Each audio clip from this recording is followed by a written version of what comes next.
Hello everyone. हमारा मोटो है कि हम आपको एग्जाम रिलेवेंट कंटेंट प्रोवाइड करें लेस टाइम में।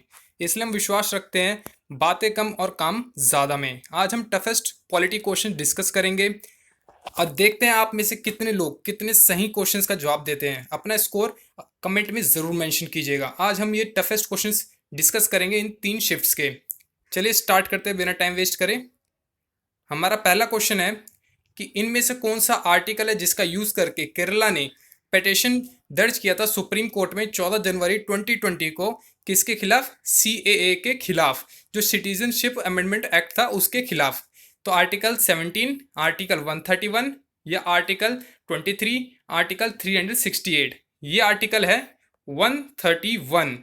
अब आर्टिकल 131 बहुत कम बार आप लोगों ने सुना होगा। जिसने सुना होगा तो अच्छी बात है। चलिए जान लेते हैं कि आर्टिकल 131 होता क्या है। आर्टिकल 131 पावर देता है सुप्रीम कोर्ट को कि जैसे डिस्प्यूट हो गया स्टेट के बीच में या स्टेट सेंटर के बीच में, आप इसकी हियरिंग सीधा खुद से कर सकते हैं। इसके बजाय कि ये लोअर कोर्ट से, डिस्ट्रिक्ट कोर्ट से हाई कोर्ट में जाए फिर वहाँ से वहाँ पाए, इसके बजाय आप सीधा इसको अपने अंडर ले सकते हैं। अब ये जो 131 है ये कब इन्वोक किया जाता है या फिर इसको कब यूज़ किया जाता है? ये तब यूज़ किया जाता है जब कोई इंटरप्रिटेशन में कोई मिस कम्युनिकेशन हो रहा हो दो स्टेट्स के बीच में या सेंटर और स्टेट्स के बीच में, कॉन्स्टिट्यूशन के इंटरप्रिटेशन में कोई डिफरेंस आ रहा हो दोनों के व्यू में, तब इस चीज़ को यूज़ करा जाता है। चलिए नेक्स्ट क्वेश्चन पर चलते हैं। हमने CGL 2018, 19 और CHSL 19 के भी हिस्ट्री क्वेश्चन डिस्कस कर रखे हैं, जिसकी प्लेलिस्ट का लिंक ऊपर आ रहा है, आप वहाँ से उसको देख सकते हैं। हमारा सेकंड क्वेश्चन है कि जो प्रियम्बल है उसको political horoscope of Indian constitution किसने कहा था? कन्हैया लाल, मानिक लाल मुंशी, N.A. पालखीवाला, भीमराव रामजी अंबेडकर या फिर ठाकुरदास भार्गव जी ने। तो इसको political horoscope of Indian constitution कहा था कन्हैया लाल, मानिक लाल मुंशी जी ने। इनको आप KM मुंशी के नाम से भी जानते होंगे। ये ड्राफ्टिंग कमेटी थी उसके एक मेंबर थे। और जो प्रियम्बल है उसको और भी नामों से जाना जाता है। चलिए जान लेते हैं और कितने नामों से जाना जाता है और वो नाम किसने दिए हैं। जैसे कि प्रियम्बल को सोल ऑफ कॉन्स्टिट्यूशन के नाम से भी जाना जाता है। ये नाम दिया था ठाकुरदास भार्गव ने। और आइडेंटिटी कार्ड ऑफ कॉन्स्टिट्यूशन ये नाम दिया था N.A. पालखीवाला ने। चलिए नेक्स्ट क्वेश्चन पे चलते हैं। हमारे 91 जो हमारा अमेंडमेंट एक्ट है 2003, जो बताता है कि जो काउंसिल ऑफ मिनिस्टर्स होंगे चीफ मिनिस्टर की, उसमें जो मेंबर हैं वो एक्सीड नहीं कर सकते कितना परसेंट ऑफ टोटल मेंबर्स जो कि लेजिस्लेटिव असेंबली के उस स्टेट में होंगे। 20%, 25%, 15% या 10%। तो ये एक्सीड नहीं कर सकता है 15%। चलिए काउंसिल ऑफ मिनिस्टर्स के बारे में जान लेते हैं। जो काउंसिल ऑफ मिनिस्टर्स होता है उसमें 3 कैटेगरी होती हैं। जैसे फर्स्ट है ministers of cabinet rank, state ministers, deputy ministers. जो एक कैबिनेट रैंक होता है या फिर कैबिनेट है, ये एक स्मॉलर पार्ट होता है किसका? काउंसिल ऑफ मिनिस्टर्स का। जैसा आपने सुना होगा इनको शिक्षा मंत्रालय दे दिया गया है, ये राज्य के स्वास्थ्य मंत्रालय के हैं, तो वो हो गया कैबिनेट वाला। और ये हो गया स्टेट मिनिस्टर्स और डिप्टी मिनिस्टर। जो कैबिनेट मिनिस्टर्स होते हैं वो सीनियर मोस्ट मिनिस्टर्स होते हैं, जिनके पास जो हेड होते हैं डिपार्टमेंट का पोर्टफोलियो के साथ। चलिए अगले क्वेश्चन पे चलते हैं। आर्टिकल 49 क्या बताता है?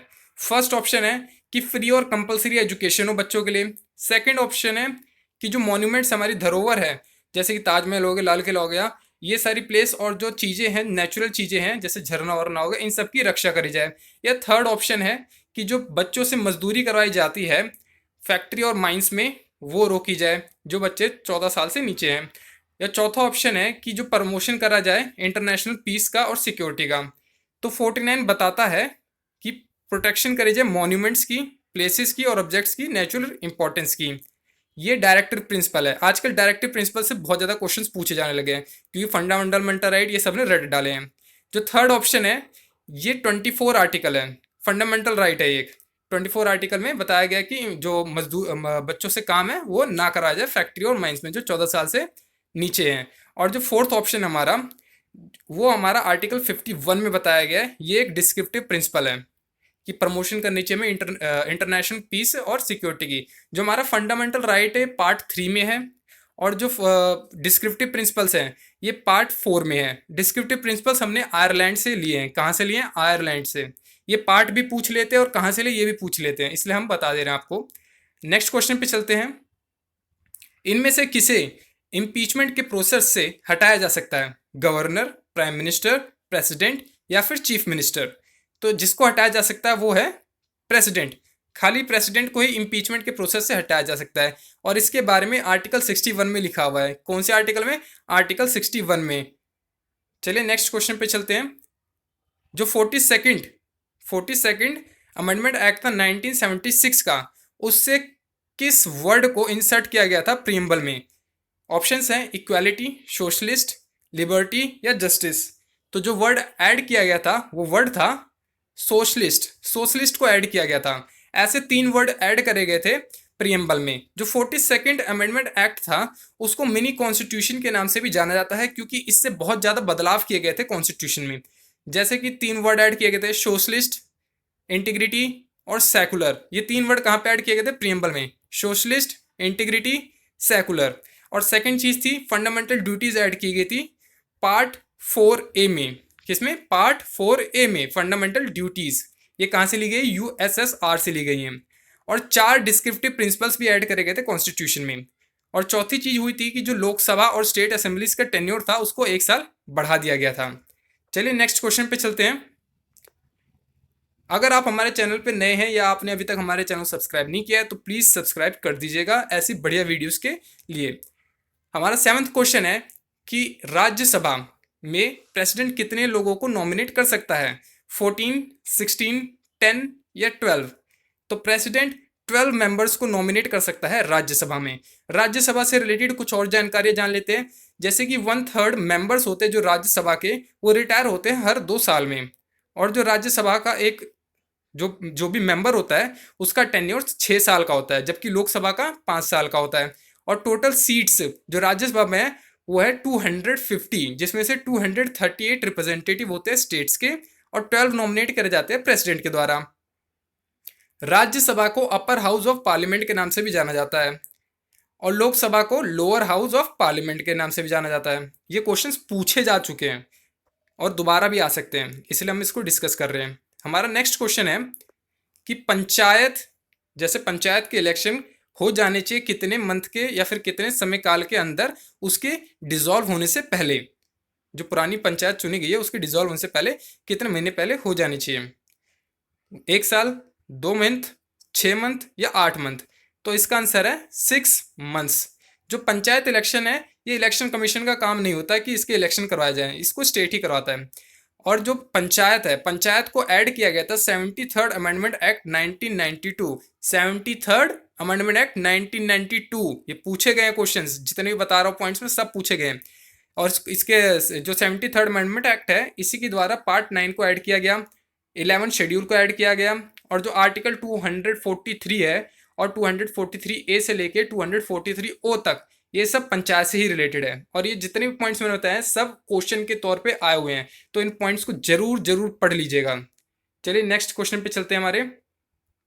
इनमें से कौन सा आर्टिकल रेमेडी है फंडामेंटल कॉन्स्टिट्यूशन रेमेडी है फंडामेंटल राइट्स के लिए, उसको इन्फोर्स करने के लिए?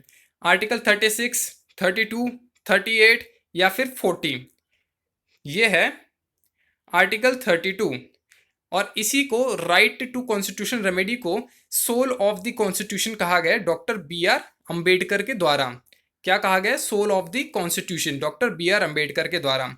और सोल ऑफ द कॉन्स्टिट्यूशन भी हमने पहले भी पढ़ा है, प्रियम्बल को भी कहा गया है। और उसको वो टाइटल किसने दिया था? वो टाइटल दिया था ठाकुर दास भार्गव जी ने, वो दिया था प्रियम्बल को। और यहाँ पे सोल ऑफ द कॉन्स्टिट्यूशन किसको दिया गया? आर्टिकल 32 को। चलिए नेक्स्ट क्वेश्चन पे चलते हैं हमारे। पहली कॉन्स्टिट्यूशन असेंबली के इलेक्शन कब हुए? 1947, 1946, 1949 या 1948? तो ये हुए थे 1946 में।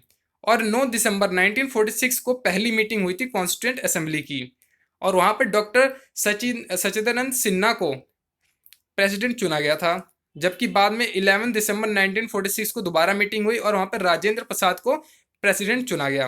सत्येंद्र सिन्हा को एज अ ओल्डेस्ट मेंबर चुन लिया गया था, पर जो परमानेंट प्रेसिडेंट थे वो राजेंद्र प्रसाद को बाद में चुना गया। नेक्स्ट क्वेश्चन पे चलते हैं। इनमें से कौन सी स्टेटमेंट सही है कि प्रेसिडेंट अपना रेजिग्नेशन सबमिट करता है प्राइम मिनिस्टर को, या फिर प्रेसिडेंट अपना रेजिग्नेशन सबमिट करता है वाइस प्रेसिडेंट को, या फिर प्रेसिडेंट अपना सबमिट करता है किसको, स्पीकर ऑफ लोकसभा को। फोर्थ ऑप्शन है प्रेसिडेंट अपना सबमिट करता है रेजिग्नेशन किसको, चीफ जस्टिस ऑफ इंडिया को। तो इनमें से जो करेक्ट ऑप्शन है वो है कि प्रेसिडेंट अपना रेजिग्नेशन सबमिट करता है वाइस प्रेसिडेंट को। चलिए नेक्स्ट क्वेश्चन पे चलते हैं हमारे। इनमें से कौन सा स्टेटमेंट सही है कि वाइस प्रेसिडेंट डिसॉल्व कर सकता है लेजिस्लेटिव काउंसिल को। सेकंड, गवर्नर डिसॉल्व कर सकता है लेजिस्लेटिव असेंबली को। थर्ड, प्रेसिडेंट डिसॉल्व कर सकता है राज्यसभा को। फोर्थ, स्पीकर जो होता है लोकसभा का वो डिसॉल्व कर सकता है लोकसभा को। तो इसमें जो करेक्ट स्टेटमेंट है वो है कि गवर्नर डिसॉल्व कर सकता है लेजिस्लेटिव असेंबली ऑफ स्टेट को। लेजिस्लेटिव असेंबली ऑफ स्टेट मतलब इसको बोलते हैं विधानसभा।